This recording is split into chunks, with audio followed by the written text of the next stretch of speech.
Good evening, my lovelies, and welcome to Lady McCreepsta's Night Noise Horror Podcast. This evening, I have a treat for you. A tale by friend and author Deschene. If you are already familiar with her works, you know that she has quite a delightfully twisted mind. If you would like to enjoy other tales of hers that I have narrated, a direct link to a playlist of all the stories I have performed is in the episode description. But for now though, my dears, it's time. So come, lean in closer, and we'll begin.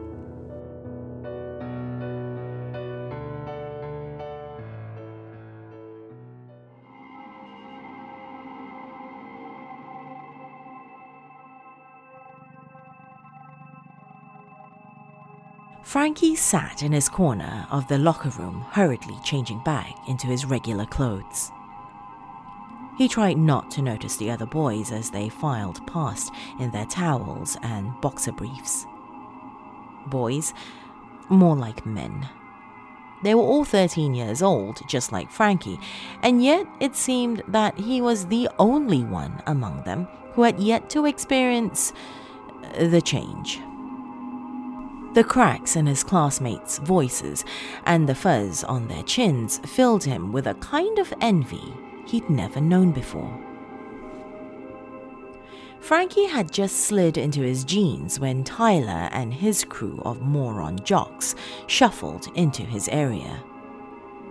They wore their towels around their waists and shouted to one another about some sport or another. To Frankie's relief, they didn't seem to notice him. The last thing he wanted was to interact with such meatheads.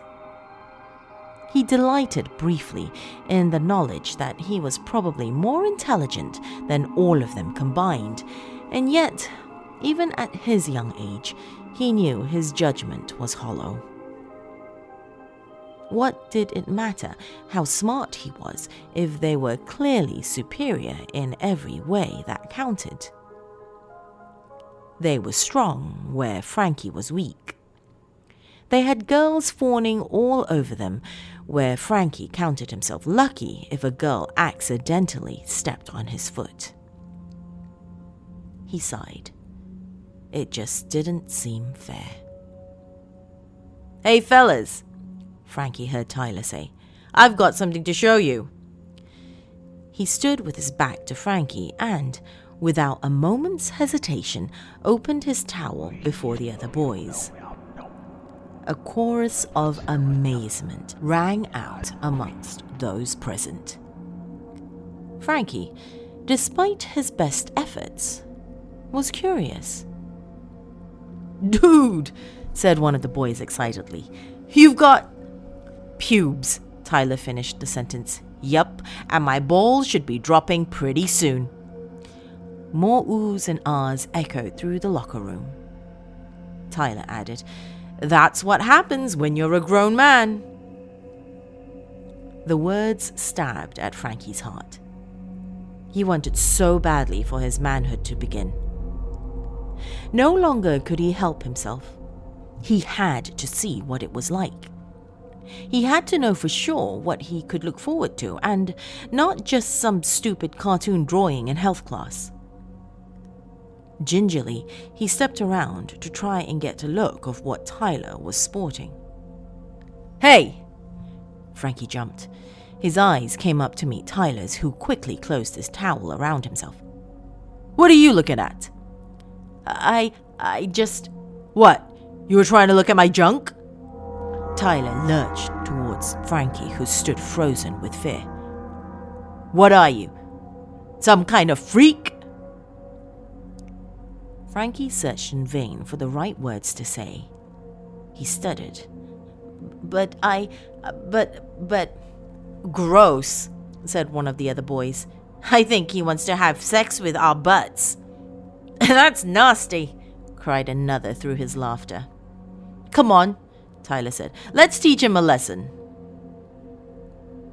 Frankie cried out in protest as Tyler grabbed him by the shoulders. The boy's grip was strong and Frankie's attempt to free himself were fruitless. One of Tyler's crew pulled open a locker, the screech of his hinges mixing with the boy's delighted hoots. Frankie was obliged to fold in on himself as he was shoved face first into the musky dark. The metal door slammed shut, sending his ears ringing. As the sense returned, he heard the jock's triumphant whoops echoing off into the distance. Finally, the only sound that remained was the panting of his breath. "Fuckers," said a voice right next to Frankie's ear. Frankie jumped and instinctively swatted at the source of the voice, but nothing solid met his hand. He clawed at where the locker door should have been, screaming all the while. Nothing was there. No latch to open, nothing to grab hold of. Even the slats, which had let in some small amount of light, were gone. All around him, there was only darkness. "Quiet!" the voice insisted. Frankie silenced himself, shaking at the thought of what might be in there with him. The voice continued. "That's better. Christ, I hate the loud ones." "What's going on?" Frankie managed to ask through his terror. "Who are you?" "Relax, kid," the voice said. It seemed to come from no particular place, but floated all around Frankie. "You're safe here. For now. Welcome." "Where am I?" Frankie asked, dreading the answer. The voice hesitated. "It's sort of hard to explain. You might call it a kind of pocket dimension, I suppose." "Pocket?" Frankie's voice trailed off. Whatever was happening, he wanted no part of it. "Look," the voice said with audible annoyance, "the long and short of it is, you were caught off guard. Caught in a vulnerable moment when those kids grabbed you and shoved you in that locker. I was watching, and I took the opportunity to snatch you up and pull you in here." A wave of sickness rose up in Frankie's throat. Whomever or whatever this thing was, it had touched him. "Why?" he demanded, now more angry and desperate than afraid. "Ah," said the voice in the darkness. "Now that's an important question. Why?" "Because I see in you a lot of potential." These words caught Frankie off guard. He had expected something that sounded far more sinister. In spite of himself, he urged the voice to go on. "Well," the voice said, "there's something you want, isn't there?" I guess." Frankie drew a blank. There were lots of things he wanted.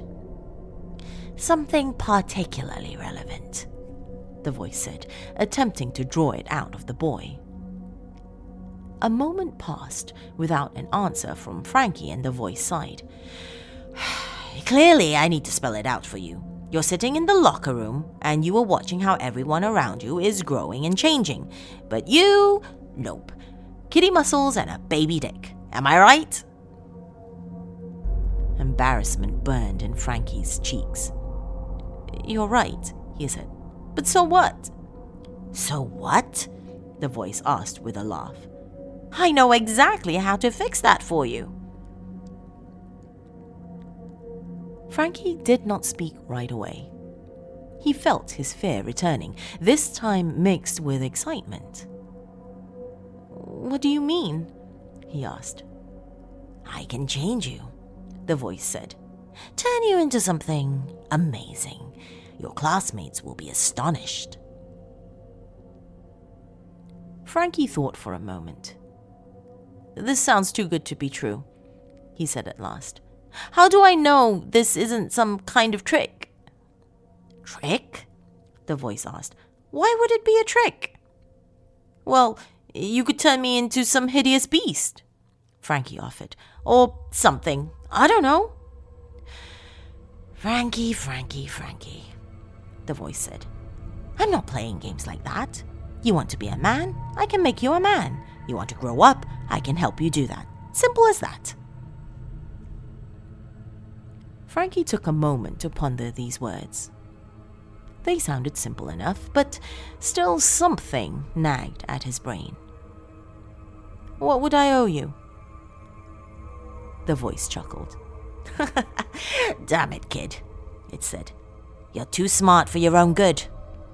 So young, and you already know there's a catch to everything. Fine, I'll be straight with you. I feed off youthful energy. By allowing me to suck some of yours, for lack of any better terminology, you'll be helping us both out a great deal. I get fed, you become a man. What do you say? Frankie paused again. What could he stand to gain by letting this creature feed on him? It seemed that the answer was everything. He would be stronger. He would have the same girls that Tyler and his goons had. The whole world, it seemed, would be open to him. But why should he trust this strange, disembodied voice? Well, why not? The voice could have told him any one of a million things that would have sounded better than the idea of feeding on youthful energy. A smile crept across Frankie's face. I say we have a deal. Good, said the voice. Frankie shivered slightly under the knowledge of the deal he just made. Suddenly, what felt like a hand shot out of the darkness and rested on his shoulder. Now just relax, said the voice. This might hurt a little. The next day, in the locker room, before gym class, Tyler and his friends were quieter than usual. A few of the usual jokes and quips had been traded back and forth, but it was clear to any onlooker that something weighed heavily on each of them. Where do you think he went? One of the boys finally asked Tyler. Who cares? Tyler did not meet the boy's eyes as he spoke for fear that the guilt would be seen in his own. So what if some nerd goes missing? It's not like it's our fault if he did, right? Right, said the boy. But both knew that neither he nor any of the others believed this. They strode into that same section of the locker room where they'd last seen the missing Frankie the day before. Unthinking, Tyler headed straight for the same locker into which he'd stuffed the smaller boy. Wait, said one of his comrades. What? Tyler demanded, narrowing his eyes at his friend. What if he's in there? All was silent. This possibility crossed Tyler's mind for the first time. He looked from his friend to the locker and back again. At last, he shook his head. He's not in there, Tyler said. That would be stupid. Having satisfied himself, he threw open the locker door and prepared to store his backpack. The screams that ripped through the air attracted the attention of all within the locker room.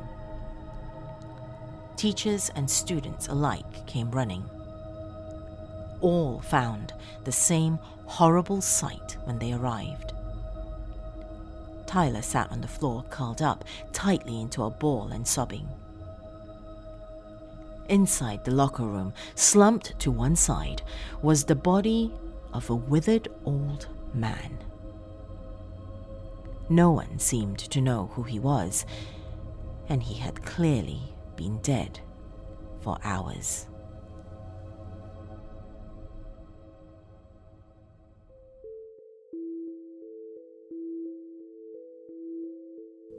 Let me know what you think of that story, my dears. If you are watching this on YouTube, pop me a comment below and remember to like this video as well. For those of you who are listening on the podcast, reach out to me on social media. I am Lady Creepypasta on both Facebook and Twitter. If you enjoy this YouTube channel and podcast and would like to support it, do consider becoming a member of my dark family on Patreon. Go to patreon.com/LadyMcCreepypasta for more information. You can also support this channel by purchasing merchandise or by adopting a haunted dolly. Links and instructions as to how to do both are in the episode description. Unfortunately, that is all the time we have this evening, my dears. Till next time, sweet dreams.